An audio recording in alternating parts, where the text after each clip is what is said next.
Chez GoTopTech, on vient de tester la Microsoft Surface Pro 12 pouces et dans cette vidéo, on va vous dire ce qu'on en pense honnêtement.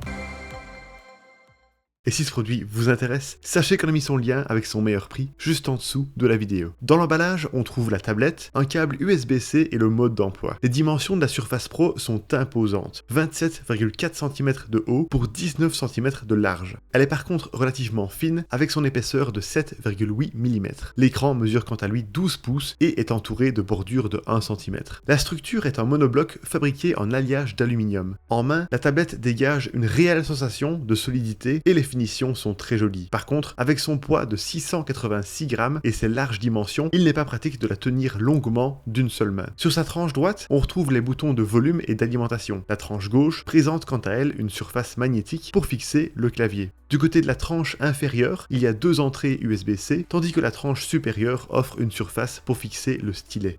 Enfin, à l'arrière de la tablette, il y a une seconde surface pour fixer le stylet, une béquille ajustable, ainsi qu'un unique capteur photo. Notez qu'il n'y a pas de prise jack ni de port micro SD pour agrandir l'espace de stockage. Au niveau des accessoires, Microsoft propose le stylet Slim Pen, une souris, la Surface Arc Mouse et un clavier spécialement conçu pour la tablette. Voilà pour le design et les accessoires. Passons maintenant au logiciel. La configuration initiale de la tablette est simple et didactique. Il faut choisir une langue et une région, définir un type de clavier, se connecter au réseau Wi-Fi, nommer l'appareil, se connecter à son compte Microsoft et définir le type de verrouillage de la tablette. Plusieurs options sont proposées pour déverrouiller l'appareil. Reconnaissance faciale, code PIN ou clé de sécurité. Par contre, ce modèle n'intègre pas de scanner d'empreinte digitale. L'installation est donc simple, mais il faut noter qu'elle s'accompagne de mises à jour pouvant durer plus de 10 minutes. La Surface Pro est un appareil 2 en 1, c'est-à-dire qu'il peut être utilisé aussi bien comme une tablette que comme un ordinateur, à condition d'avoir acheté le clavier vendu séparément. Par contre, comme elle tourne sous Windows 11, l'interface est celle d'un ordinateur classique et non d'une tablette, ce qui rend l'utilisation d'un clavier et d'une souris fortement préférable pour bénéficier d'une bonne expérience utilisateur. Notez aussi que cette tablette fait partie de la gamme Copilot Plus PC. L'assistant de Microsoft occupe donc une place centrale au sein du logiciel. Copilot est aussi directement intégré dans la suite 365, donc sur Word, Excel, PowerPoint, Outlook ou encore OneNote. Parlons maintenant de la qualité de l'image et du son. L'écran LCD de 12 pouces a une définition de 2196 par 1464 pixels en format 3,5, soit une résolution de 220 pixels par pouce. Le taux de rafraîchissement peut quant à lui monter jusqu'à 90 Hz, tandis que la luminosité est d'environ 400 nits. Même si le taux de rafraîchissement et la luminosité maximale sont un peu limités pour un produit haut de gamme, l'écran est tout simplement excellent avec ses couleurs vives et contrastées. Il bénéficie aussi d'une certification anti-reflet et il est même possible de l'utiliser dehors, mais à l'abri des rayons de soleil si vous voulez une bonne lisibilité. Du côté de l'audio, nous avons été moins impressionnés. Avec ses deux haut-parleurs stéréo de 2 watts, la tablette restitue bien les médiums et les aigus, mais elle manque sensiblement de basse. On aurait préféré 4 haut-parleurs plutôt que 2, et de façon globale, le son émis manque de corps, ce qui n'est pas optimal pour regarder un film ou écouter de la musique. Passons maintenant à nos tests de performance pour la productivité, la créativité et le jeu vidéo. La Surface Pro est équipée d'un processeur Snapdragon X+.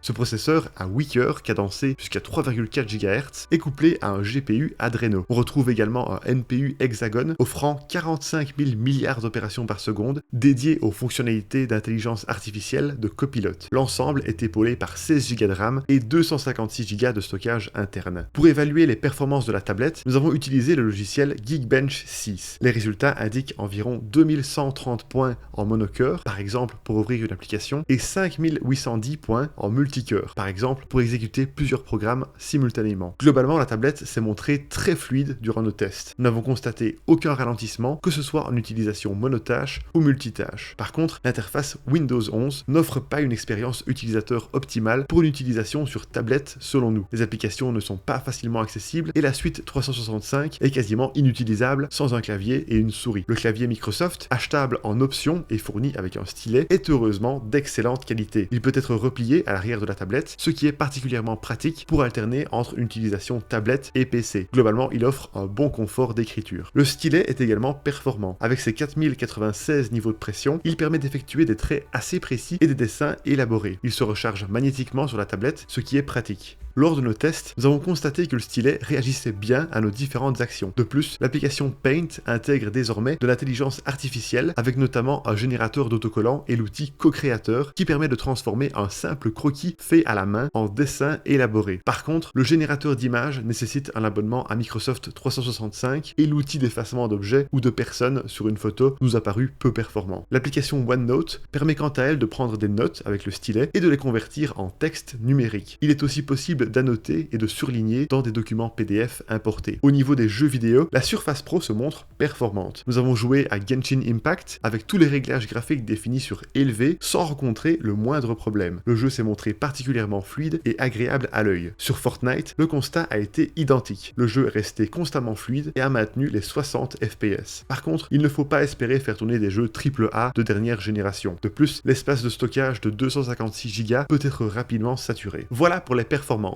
Maintenant, parlons rapidement de la qualité photo et caméra sur ce modèle. La caméra frontale enregistre en Full HD 1080p. Durant les appels vidéo, elle dispose des outils de Windows Studio Effect comme le cadrage automatique, le contact visuel, le flou d'arrière-plan ou encore l'application de filtres. Cependant, lors de nos tests, nous avons trouvé que la qualité d'image de cette caméra était faible, ce qui est dommage pour une tablette destinée à un usage professionnel. À l'arrière, la tablette est équipée d'un capteur photo de 10 mégapixels. Là aussi, la qualité d'image déçoit pour une tablette haut de gamme. De jour, les photos et les vidéos sont correctes, mais il faut tout de même se limiter à un usage amateur. Dans l'obscurité, la qualité vidéo est carrément mauvaise. L'image est granuleuse et les points lumineux sont entourés d'un halo prononcé. Les photos prises durant la nuit parviennent à un peu mieux gérer les sources de lumière, mais comme la tablette n'intègre pas de flash, il ne faut pas espérer prendre des photos dans l'obscurité totale. Globalement, les performances photo et caméra de cette tablette sont donc décevantes au regard de son prix et de son positionnement professionnel. Et pour terminer ce test, parlons de l'autonomie. La batterie de la Surface Pro a une capacité assez faible de 5100 mAh, mais elle supporte la charge rapide à 45 watts. Avec un chargeur de 65 watts, nous avons récupéré 29% en 30 minutes et nous avons réalisé une charge complète en 1 heure et 50 minutes. Le temps de recharge est donc correct. Concernant l'autonomie, Microsoft annonce 16 heures en lecture vidéo et 12 heures en parcourant le web. Lors de nos tests, 1 heure de visionnage sur YouTube, avec la luminosité réglée à 25%, a consommé 7% de batterie. Une session de jeux vidéo d'1 heure a réduit l'autonomie de 12% et une demi-heure d'usage mixte a entraîné une perte de seulement 3%. L'autonomie de la tablette est donc très correcte malgré sa faible capacité de batterie grâce à son processeur Snapdragon X Plus peu énergivore. Et voilà pour nos résultats de test. Alors pour résumer le tout, les points positifs de la Microsoft Surface Pro 12 pouces sont son design beau et robuste, ses bonnes performances, même pour les jeux légers, sa très belle qualité d'image, son stylet et son clavier qui sont tous les deux fluides et performants, et sa bonne autonomie. Quant aux points négatifs, son appareil photo et sa caméra qui sont carrément médiocres, sa qualité audio clairement pas assez bonne pour le prix, le fait que l'interface Windows ne soit pas bien adaptée à une tablette, et son prix particulièrement élevé quand on ajoute les accessoires. Et voilà qui termine notre test, merci beaucoup de l'avoir regardé. Pour rappel, vous trouverez le lien de ce produit avec son meilleur prix juste en dessous de la vidéo. Et si vous aimez les tests honnêtes de tablettes, n'hésitez pas à vous abonner à notre chaîne.